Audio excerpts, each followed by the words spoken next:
नमस्कार, कृषि दर्शन कार्यक्रम में आप सभी किसान भाई बहनों का हार्दिक स्वागत है। किसान भाइयों, हमारी माता बहनें गाँव में घर गृहस्थी का पूरा काम तो करती हैं, पर खेती बाड़ी का आधे से अधिक काम करती हैं। समय बदल रहा है, नई नई तकनीक आ रही है। हमारी माताओं बहनों तक ये नई तकनीक समय पर कैसे पहुँचे, इसके लिए आज हमें कृषि विज्ञान केंद्र शाजापुर में और हमारे साथ हैं गृह विज्ञान की कृषि वैज्ञानिक डॉक्टर गायत्री वर्मा रावल जी। डॉक्टर साहब, आपका कार्यक्रम में स्वागत है। सबसे पहले तो आप ये बताएं, जो माताएं बहनें हमारी गांव में रहती हैं, उनके लिए आप कृषि विज्ञान केंद्र के माध्यम से उनसे जुड़ने का कैसे प्रयास करती हैं? बहुत बहुत धन्यवाद सर। सभी किसान भाइयों और बहनों को नमस्कार। कृषि विज्ञान केंद्र में खासकर महिलाओं की जो नियुक्ति की गई है, वो कृषि में महिलाओं की भागीदारी को बढ़ाने को लेकर के की गई है। कृषि विज्ञान केंद्र के माध्यम से कृषि में महिलाओं की भागीदारी को बढ़ाने के लिए कई प्रयास किए जा रहे हैं, जिसमें संस्थागत प्रशिक्षण और असंस्थागत प्रशिक्षण, जिसमें हम गांव-गांव जाकर के महिलाओं को प्रशिक्षण देते हैं, उन्हें खेती से संबंधित नई तकनीकी जानकारियां प्रदान कराते हैं। साथ ही साथ महिलाओं को स्वास्थ्य और पोषण से जोड़ने के लिए भी हम उन्हें नई नई तकनीकियों की जानकारी देते हैं और कुछ डेमो के रूप में उन्हें प्रेरित करने के लिए भी जैसे सब्जियों के किट भी दिए जाते हैं, ताकि वो अपनी स्वयं की पोषण वाटिका बना सके और स्वयं अपने और अपने परिवार का स्वास्थ्य पोषण स्तर सुधारने के लिए ताज़ी हरी सब्जियां जो है अपने घर पर ही लगा सके। जी डॉक्टर साहब से ये ज़रूर जानना चाहेंगे कि गांव में जो हमारी माताएं बहनें रहती हैं, उनके स्वरोजगार के लिए कौन कौन से और अन्य विकल्प हैं? अच्छा प्रश्न आपने किया है। ग्रामीण स्तर पर यदि देखा जाए तो महिलाएं जो है हमारी अन्य उत्पादन से लेकर के भोजन बनाने तक की महत्वपूर्ण भूमिका निभाती है। देखा जाए तो महिलाओं की कृषि में 70% तक भागीदारी है। फसल बुआई से लेकर फसल कटाई तक महत्वपूर्ण कार्य हमारी ग्रामीण महिलाओं के द्वारा किए जाते हैं और कृषि जो है हमारे ग्रामीण अर्थव्यवस्था का मुख्य स्तंभ भी रहा है। देखा जाए तो हमारी महिलाएं ग्रामीण स्तर पर ही कृषि आधारित कई सारे ऐसे स्वरोजगार हैं, जिनको अपने स्थानीय और ग्रामीण स्तर पर ही अपना करके जो है अपने आर्थिक स्तर को सशक्त बना सकती है।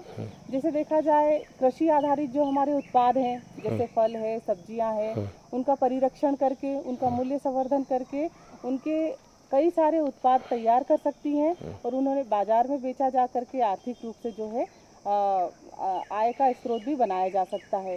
उसके अलावा कृषि बागवानी करके महिलाएं जो है पौधे तैयार कर सकती है, फल फूल की नर्सरी तैयार कर सकती हैं और उन्हें मार्केट में बेचा जा करके भी जो है आर्थिक लाभ प्राप्त किया जा सकता है। इसके अलावा देखा जाए कि कृषि के साथ साथ में हम महिलाएं जो है पशुपालन कर सकती है, जैसे गाय, भैंस, मुर्गी, बकरी पालन। ये ऐसे रोजगार हैं जिसको अपने घर के साथ साथ में, कृषि के साथ साथ में अतिरिक्त आमदनी के रूप में वो अपने स्वरोजगार को अपना सकती है और अपने घर बैठे ही जो है अतिरिक्त आय अर्जित कर सकती है। इसके अलावा देखा जाए तो और कई सारे ऐसे विकल्प हो सकते हैं जो महिलाएं आसानी से अपने घर बैठे कर सकती हैं, जिसमें देखा जाए तो जो हमारे कृषि उत्पाद जो भी तैयार होते हैं, जैसे ज्वार है, बाजरा है, रागी है, मिलेट्स हैं, मोटा अनाज है, जिसको लगा करके महिलाएं आजकल मार्केट में बहुत ज़्यादा जो डिमांड हो रही है इन मोटे अनाजों की, और मुख्य रूप से इनके प्रसंस्कृत जो उत्पाद हैं वो भी बाज़ार में बहुत अधिक मात्रा में मांगे भी जा रहे हैं और उनकी कीमत भी बहुत अच्छी ली जा सकती है। जैसे अभी हम बात करें, हमारे मालवा क्षेत्र में ज्वार और बाजरा मिलेट्स के रूप में लगाया जा सकता है। जलवायु के हिसाब से भी बहुत अच्छी फसल मानी जाती है। इन ज्वार बाजरा के हम पोहा तैयार कर सकते हैं, इनके चिवड़ा तैयार किए जा सकते हैं, इनकी पैकेजिंग करके इनको बहुत अच्छे दामों पे बेचा जा सकता है। साथ ही साथ जो है इनकी सेवइयाँ हैं, इनके नूडल्स हैं, पास्ता है, जो बच्चे पसंद करते हैं। जो मार्केट में मिलते हैं वो कहीं ना कहीं मैदा उसमें मिला हुआ आता है, गेहूं के आते हैं, जो पाचन में अवरोध उत्पन्न कर सकते हैं। लेकिन यदि इन मिलेट्स की बात करें तो ज्वार और बाजरा के काफ़ी अच्छी मात्रा में मिलेट्स के जो है पास्ता तैयार किए जा सकते हैं, नूडल्स तैयार किए जा सकते हैं, जिससे हम बच्चों को जो है एक हेल्दी डाइट भी दे सकते हैं। हमने गांव में देखा कि हमारी माताएं बहनें, चाहे प्याज खुदाई की बात हो या फसल कटाई की बात हो या निंदाई गुड़ाई की बात है, हमारी माताएं बहनें पूरा काम करती हैं। लेकिन ये देखने में आ रहा है कि जैसी प्रोसेसिंग की बात चली तो उनको ट्रेनिंग की आवश्यकता पड़ती है, फिर उस जो तैयार माल होता है बाज़ार में बेचने की समस्या आती है। तो कृषि विज्ञान केंद्र इस संबंध में कैसे प्रयासरत है?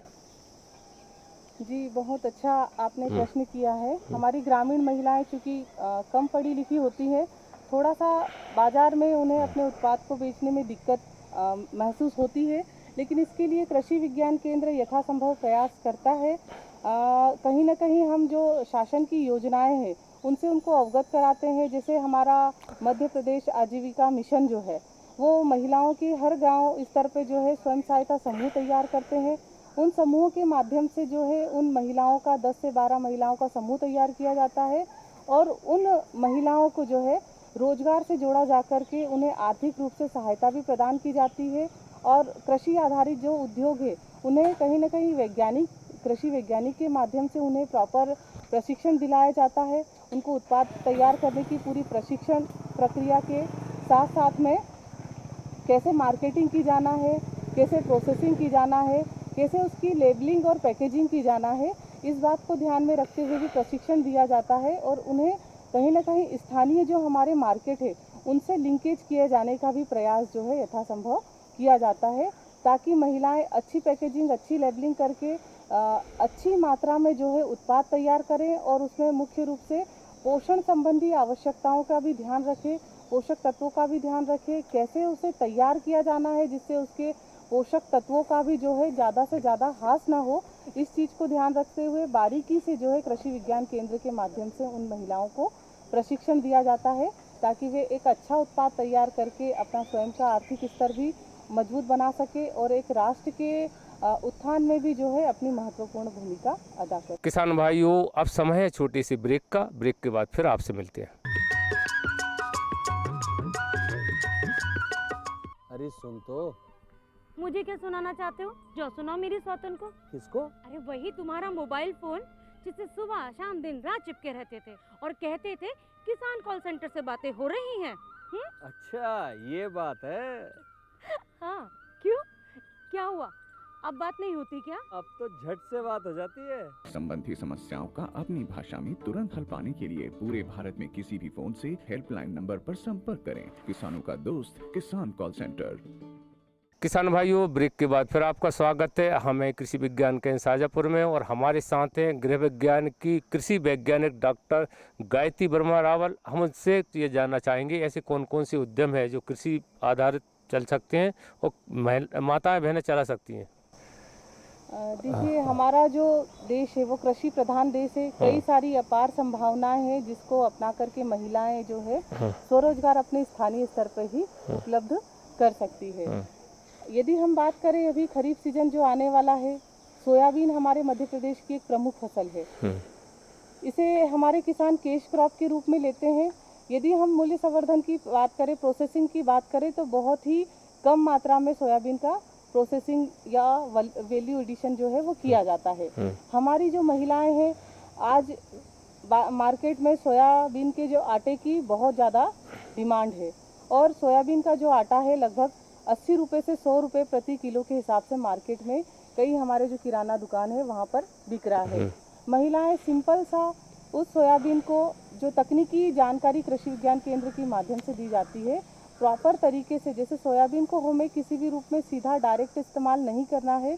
हमेशा ये सलाह दी जाती है कि सोयाबीन को हमें खाने के रूप में प्रयोग करने से पहले सबसे पहले उसको पानी में डाल करके 10 से 15 मिनट हमें 100 सेंटीग्रेड तापमान पर उसको उबालना है। उबालने के बाद में हमें उसको सुखा करके हम उसका आटा तैयार कर सकते हैं। उसको एयर टाइट डब्बे में यदि हम भर कर रखें तो लगभग 2 महीने तक उसको सुरक्षित रखा जा सकता है। उसे मार्केट में बेचा जा सकता है पैकेजिंग करके। उसी सोयाबीन को हम पीस करके छिलका अलग करके उसकी दाल तैयार कर सकते हैं। उसको दाल का भी उपयोग हम अन्य दालों के रूप में, जैसे हम तुअर दाल का उपयोग करते हैं, मूंग दाल का उपयोग करते हैं, उस प्रकार से सोयाबीन की दाल का उपयोग भी किया जा सकता है। सोयाबीन के आटे से हम बड़ी तैयार कर सकते हैं।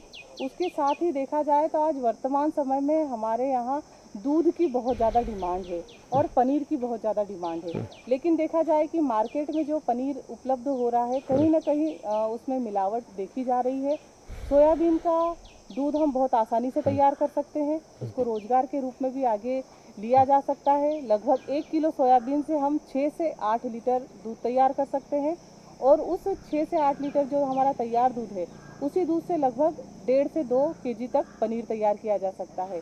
और हम सभी जानते हैं कि आज वर्तमान में दूध और पनीर की कीमत मार्केट में कितनी ज़्यादा है, तो हम आर्थिक रूप से भी जो है फ़ायदा ले सकते हैं और महिलाएं इसको उद्यम के तौर पे भी आगे ले जा सकती है।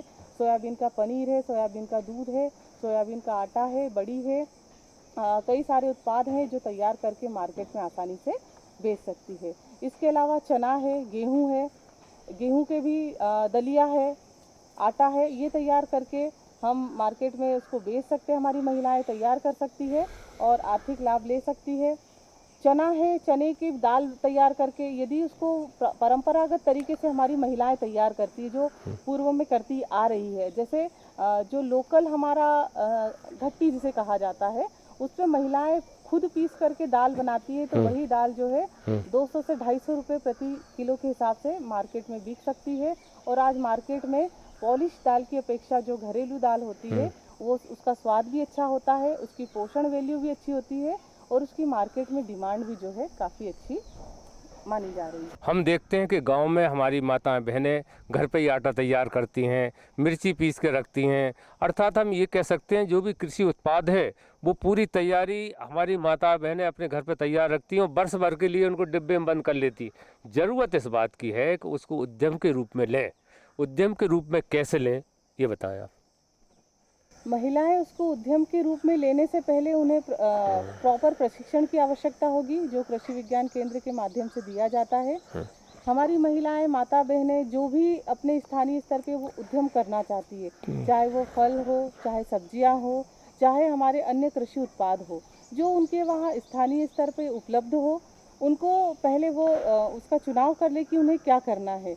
उसके बाद में वो अपने उस प्रोजेक्ट को लेकर के, अपने कार्य को लेकर के कृषि विज्ञान केंद्र में संपर्क कर सकती है, जहाँ पर कृषि वैज्ञानिक के माध्यम से उन्हें प्रॉपर प्रशिक्षण दिया जाएगा कि आप इस उद्यम को करने के लिए आपको किस प्रकार से अपने उत्पाद को तैयार करना है, किस प्रकार से उसका लेबलिंग करना है, पैकेजिंग करना है और कैसे उसको मार्केट में हमें उतारना है और उसका प्रचार प्रसार भी हमें कैसे करना है, जैसे हम सोशल मीडिया के माध्यम से भी उसका प्रचार कर सकते हैं। अभी वर्तमान में ही हमने एक महिला उद्यमी तैयार की है जो कि कई अच्छे तरीके से कई सारे प्रोडक्ट तैयार कर रही हैं। किसान भाइयों, अब समय है छोटी सी ब्रेक का। ब्रेक के बाद फिर आपसे मिलते हैं।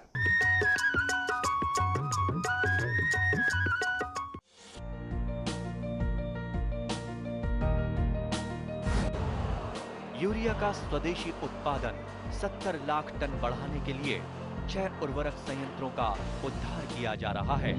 FCIL के गोरखपुर, सिंदरी, तलचर और रामागुंडम संयंत्र, HFCL की बरौनी इकाई और BVFCL की नामरू फोर्थ। सोने पर सुहागा ये है कि देश में अब बनेगा सिर्फ नीम लेपित यूरिया, क्योंकि इससे होगा किसानों का फायदा ही फायदा।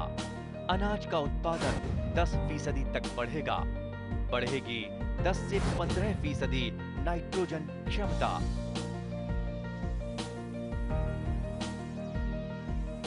किसान भाइयों, ब्रेक के बाद फिर आपका स्वागत है। हम हैं कृषि विज्ञान केंद्र शाजापुर में और हमारे साथ हैं गृह विज्ञान की कृषि वैज्ञानिक डॉक्टर गायत्री वर्मा रावल। हम उनसे डॉक्टर साहब, मैं आपसे ये जानना चाहूँगा कि ये पोषण वाटिका क्या है, इसमें इसके माध्यम से कैसे पोषण सुरक्षा मिल सकती है?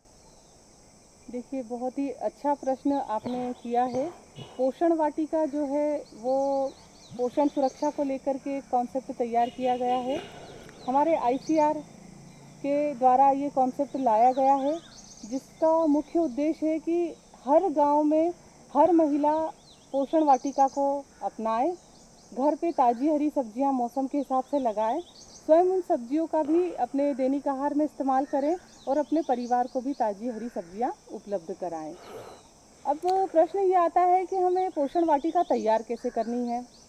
हम सभी जानते हैं कि हमारे घर के आसपास, घर के पिछवाड़े कहीं ना कहीं थोड़ी बहुत जगह उपलब्ध होती है, तो हम उस जगह का इस्तेमाल करके उसे सबसे पहले साफ़ सफाई कर लें। जैसे कंकड़ पत्थर हैं उन्हें हम हटा लें, झाड़ियों को हटा दें और कहीं ना कहीं कुदाली की सहायता से हम थोड़ा सा उस ज़मीन को जो है हम थोड़ी सी कुदाली की सहायता से हम उसकी खुदाई कर लें और अतिरिक्त जो कंकड़ पत्थर है उनको हटा करके उसमें कुछ मात्रा में हम गोबर की जो खाद है, सड़ी हुई खाद है, वो डाल दें, पत्तियों का अपशिष्ट डाल दें, ताकि जो है उसकी ज़मीन की उर्वरा शक्ति को हम अच्छे से बना सकें।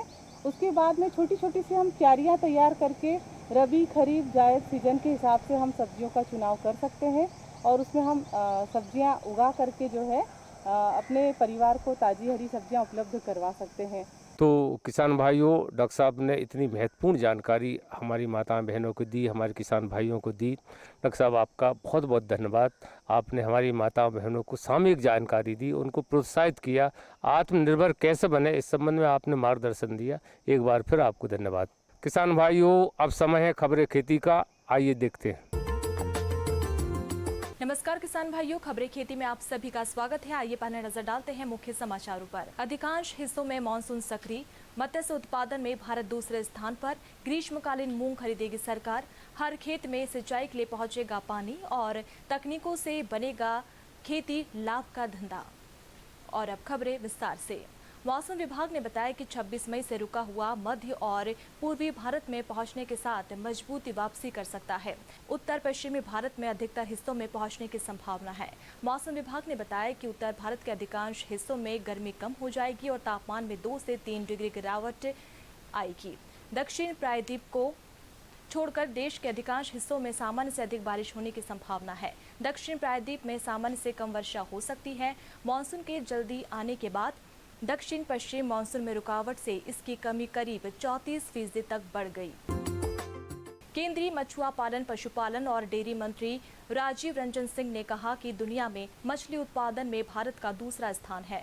मछली उत्पादन मुनाफे का व्यवसाय है जिसमें मछली उत्पादक अपनी आमदनी को कई गुना बढ़ा सकता है। इसके लिए मत्स्य उत्पादकों को प्रशिक्षण और शिक्षण के साथ तकनीकी जानकारी भी देना होगा।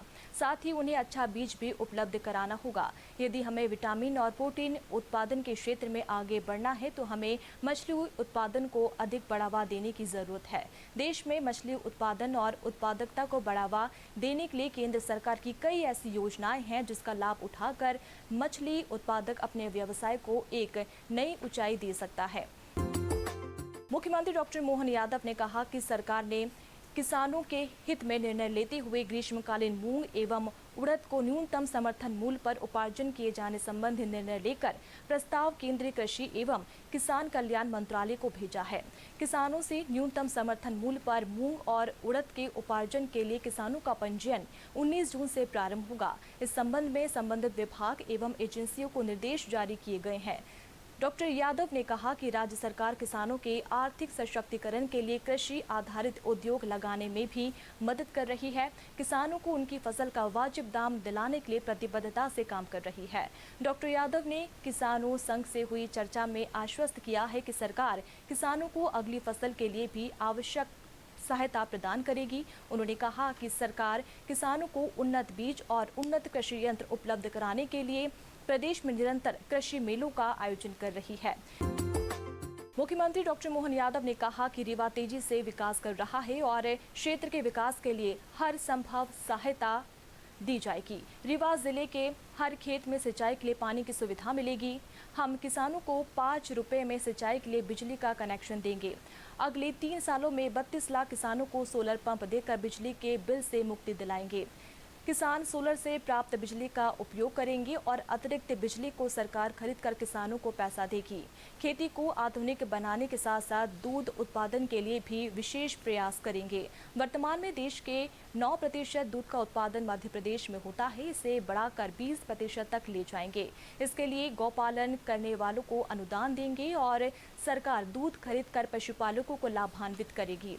मध्य प्रदेश को दूध की राजधानी बनाएंगे। राज्य सरकार पूर्व प्रधानमंत्री भारत रत्न स्वर्गीय श्री अटल बिहारी वाजपेयी के 100वें जयंती वर्ष के उपलक्ष्य में वर्ष भर उन्हें समर्पित किसान हितैषी आधुनिक मेले प्रदेश के अलग अलग क्षेत्रों में लाएगी। कौशल विकास एवं रोजगार राज्य मंत्री गौतम टेटवाल ने कहा कि जब तक किसान सशक्त नहीं होगा तब तक देश की प्रगति अधूरी है। सरकार की ये प्राथमिकता है कि आधुनिक तकनीक और योजनाओं की जानकारी सीधे गांव और खेत तक पहुंचे। खेती को लाभकारी बनाने के लिए नवाचार, वैज्ञानिक दृष्टिकोण और तकनीकी हस्तक्षेप समय की मांग है। उन्होंने कहा कि ये अभियान न केवल खेती को आधुनिक बनाएगा बल्कि इसे व्यवसाय का रूप देने में भी सहायक सिद्ध होगा। उन्होंने किसानों से आग्रह किया कि वे वैज्ञानिक तरीकों को अपनाएं और पारंपरिक अनुभव के साथ नए प्रयोगों को जोड़कर अपनी उपज और आमदनी दोनों बढ़ाएं। कार्यक्रम में ड्रोन तकनीक का प्रदर्शन किसानों के लिए खास आकर्षण का केंद्र रहा। वैज्ञानिकों ने बताया कि ड्रोन से कीटनाशकों का छिड़काव तेज, सटीक और कम लागत वाला होता है। इससे समय की बचत के साथ साथ कीटनाशकों की खपत भी घटती है। कार्यक्रम में शामिल कृषि वैज्ञानिकों और अधिकारियों ने फसल चक्र, जल संरक्षण, जैविक खेती, वर्मी कंपोस्ट और प्राकृतिक कीटनाशकों जैसे विषय पर किसानों को प्रशिक्षण दिया गया। तो किसान भाइयों, आज की खबरें खेती में फिलहाल इतना ही। दीजिए अनुमति। नमस्कार। तो किसान भाई बहनों, अभी आपने देखा कि समय बदल गया है। महिलाओं के लिए अनेक कल्याणकारी योजनाएं चल रही हैं जिनका लाभ उठाकर हमारी माताएं बहनें गांव में रहकर ही स्वरोजगार कर रही हैं। बात फसल उत्पादन की हो या फल उद्यान की बात हो या मछली पालन की बात हो या बकरी पालन की बात हो, हर मामले में आगे बढ़कर आत्मनिर्भर हमारी माताएं बहनें बन रही हैं। हम ये चाहते हैं कि जो गांव में रहने वाली माताएं बहनें हैं इन योजनाओं का लाभ लें और कृषि विज्ञान केंद्र में ट्रेनिंग का लाभ लें और आगे बढ़ें। अगले कृषि दर्शन कार्यक्रम में ऐसी नई जानकारी के साथ आपसे मिलेंगे। तब तक के लिए नमस्कार।